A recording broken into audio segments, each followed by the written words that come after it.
हो गई कि बालक तो बिल्कुल स्वस्थ है, पर या को स्पर्श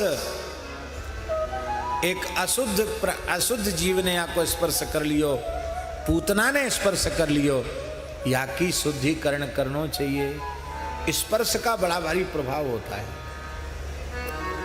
अशुद्ध व्यक्ति के स्पर्श से बहुत प्रभाव होता है।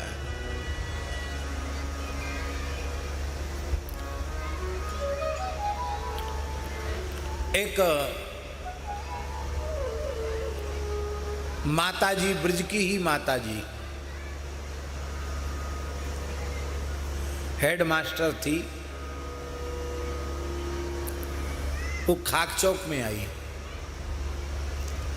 पूज्य गुरुदेव पहाड़ी बाबा की शरण में दीक्षा लेने की कामना से।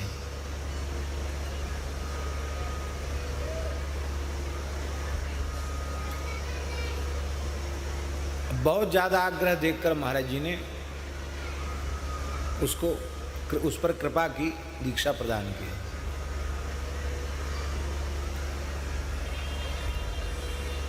वो तो दीक्षा लेके गई और 15 मिनट के भीतर महाराज जी के शरीर में तेज बुखार, इतना तेज बुखार कि महाराज जी एकदम पड़ गए। एकदम स्वस्थ बैठे हुए महाराज जी बाहर तख्त पे बैठे रहते और एकदम शरीर 10 मिनट में ही शरीर कांपने लग गया, एकदम तप गया शरीर। हम लोग उठाकर उनको कोठरी में ले गए, महाराज जी पकड़ के, एकदम शरीर तप रहा था। तो हमने पूछा, महाराज जी क्या हुआ? महाराज जी बोले कुछ मत पूछो, इसके पूर्व जन्मों के पाप बहुत भयंकर थे, पर अब राम जी की शरण में आ गई तो बोले कोई कोई जीव ऐसा आता है शरण जो जिसके कुछ दोष अपने ऊपर लेने पड़ते हैं, तो उसी के प्रभाव से शरीर अस्वस्थ हो गए। कई बार ऐसा हो जाता था, किसी किसी को दीक्षा देकर महाराज अस्वस्थ हो जाते थे, क्योंकि वो समर्थ योगी थे, वो संपूर्ण शक्ति का प्रयोग करते थे। फिर हमसे बोले इसकी आयु तो खत्म थी और इस पे संकट आने वाला है। महाराज जी बोले लेकिन अब राम जी की शरण में आ गई है, ब्रजवासन मैया है, भजन करेगी अच्छो हो जाएगा, अच्छो होएगा, भजन करेगी अच्छो होएगा। सत्य घटना सुना रही उनका जी। 20 दिन के बाद उसकी तबीयत बिगड़ी, माई की। चेकअप कराया तो आखिरी स्टेज का कैंसर।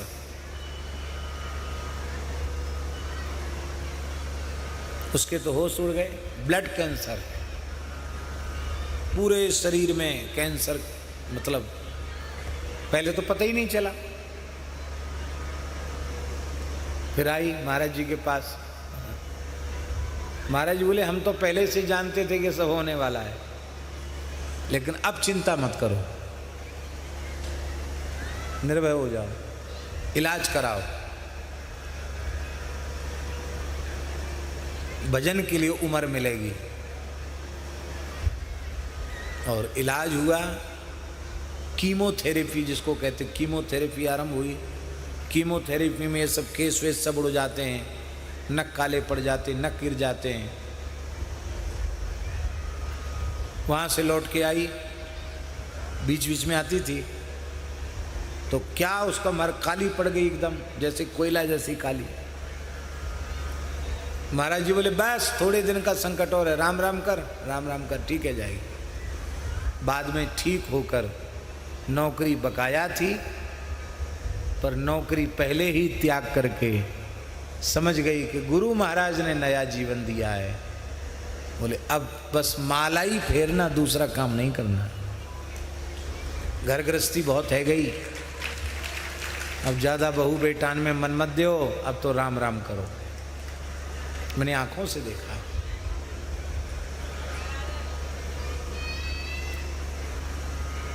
तो महाराज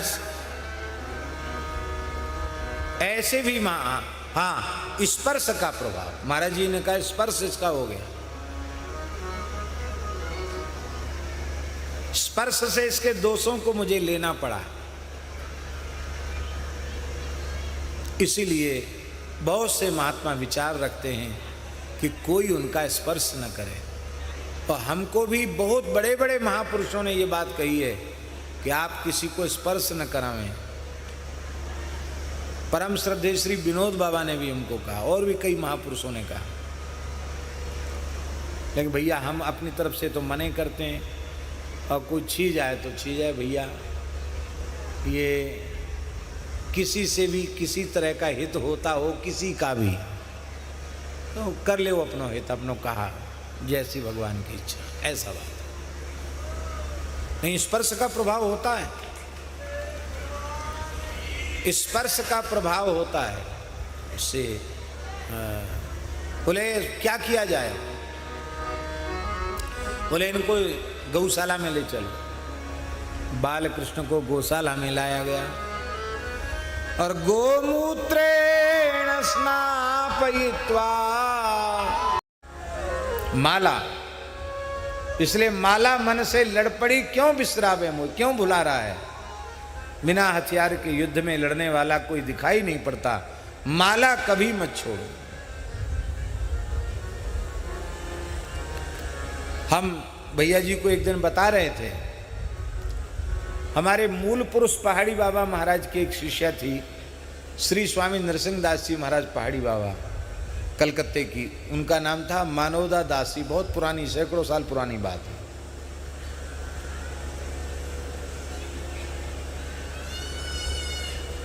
सौ 150 साल तो हो गए होंगे। तो इतना जप करती थी भैया जी कि जप करते करते ये हाथ ऐसे ही रह गया उनका, और सीधा ही नहीं होता था, क्योंकि हमेशा ऐसे गया। अब बुढ़ापा का शरीर था, हाथ ऐसे ही रह गया, ऐसे सीधे नहीं होता था, जब निरंतर चलता रहता। उन्होंने अपनी बहुओं को कह दिया कि मैं बेहोश हो जाऊं, मरने लग जाऊं, और मेरी माला हाथ में न हो तो मेरे हाथ में माला पकड़ा देना, बिना माला के न मरूं मैं, अपनी बहुओं से कह गई वो। उनके पुत्र जो थे वो बहुत बड़े डॉक्टर थे कलकत्ते के, उस जमाने के, विलायत से डॉक्टरी पढ़ के आए थे, बड़े डॉक्टर थे। संभवतः उनका नाम डॉक्टर जगन्नाथ कुंडू था।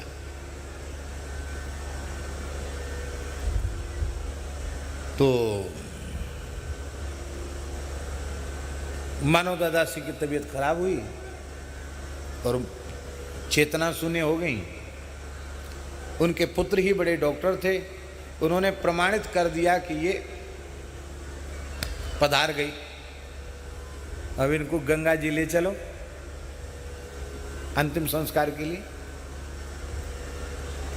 तब तक बहू को ध्यान आया कि सासू माँ कहती थी कि मैं मरते समय भी मेरे हाथ में माला पकड़ा देना, बिना माला के न मरूं। तो अब सासू माँ तो मर गई बेचारी, पर मैं मुझसे बार बार कहती थी इसकी आत्मा में बड़ा कष्ट होगा, चलो माला तो थमाई देते, मरी हुई के हाथ में माला थमा देते हैं। तो जैसे ही उसके हाथ में माला थमाई, उंगली में, हाथ में माला हाथ में आती, उंगली चलने लगी, जप होने लग गया। अब उनके पुत्र को बड़ा आश्चर्य, मरे हुए 2-3 घंटा हो गया इसको, ये हुआ कैसे। एक माला पूरी और दूसरी माला आधी की, इसके बाद माला तो रही आई पर उंगली चलना बंद हो गई। इसका मतलब है कि उस बूढ़ी माई के मन में भाव था कि मरते समय तक भी माला न छूटे और मंत्र न छूटे। तो ठाकुर जी ने उसके शरीर में फिर से चेतना का प्रवेश करा दिया और उसके मनोभाव की पूर्ति कर दी। आहा, क्या कहना। जप का स्वाद जिन्हें मिल जाता है, फिर उनको कुछ भी संसार का अच्छा नहीं लगता। बस आवश्यकता है जप का स्वाद मिल जाए। और जप का स्वाद कैसे मिलेगा? जप करने से जप का स्वाद मिलेगा। देखो, रोगी के पित्त जब ज्यादा बढ़ जाता है तो मिश्री भी उसको कड़वी लगती है। ज्यादा पित्त की वृद्धि हो जाती है तो वैद्य मिश्री खिलाता है और कहता कैसी? बोले कड़वी है, मुंह जी में चला रहा है, कड़वी है मिश्री। मिश्री कड़वी होती है कि मीठी? पर मिश्री को पित्तघ्नि भी कहा जाता, पित्त नाशिका कहा जाता मिश्री को। पित्त का नाश करती है मिश्री। तो वैद्य कहता है भैया दवाई तो तुम खा रहे, खाओ, ये मिश्री जरूर चूसो, देसी मिश्री। मिश्री चूसते चूसते चूसते चूसते जब मीठी लगवे लग जाए तो समझ लीजिए कि अब पित्त को रोक गए हो। ऐसे ही हम लोगों को ऐसा भवरोग लगा हुआ है कि जप तो करते हैं, नाम जप मंत्र जप, पर स्वाद नहीं आता। पर ये जप की मिश्री मुख में पड़ी रहेगी ना, डली की तरह, चूसते चूसते चूसते चूसते जब भवरोग समाप्त हो जाएगा तो जप में स्वाद आने लग जाएगा। आज एक बात रामकृष्ण वचनामृतम में सवेरे हमने सुनी, रामकृष्ण परमहंस देव जी के वचनामृत, उसमें एक बात सुनी, बहुत प्यारी लगी।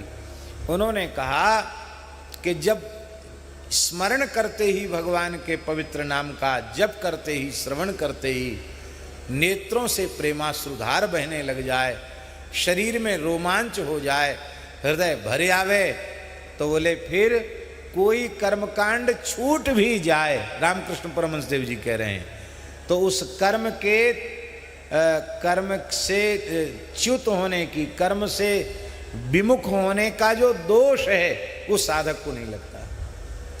लेकिन जब तक ऐसी अवस्था नहीं आई है तब तक उसे कर्म का श्रद्धा पूर्वक अनुष्ठान करना ही चाहिए।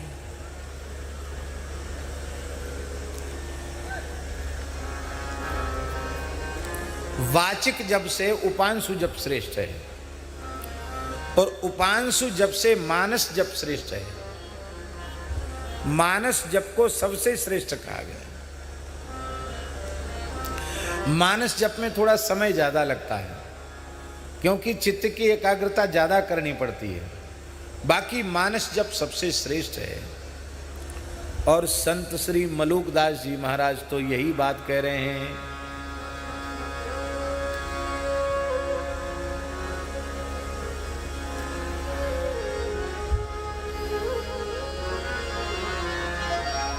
बहुत प्यारी बात।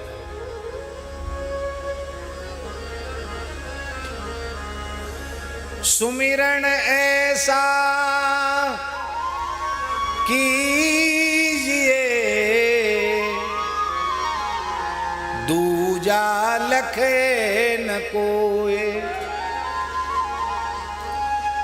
होठ न फरकत देखिए प्रेम राखिए गोए। भगवान के नाम का ऐसे स्मरण करो दूसरे को खबर ना पड़े कि भजन कर रहा है।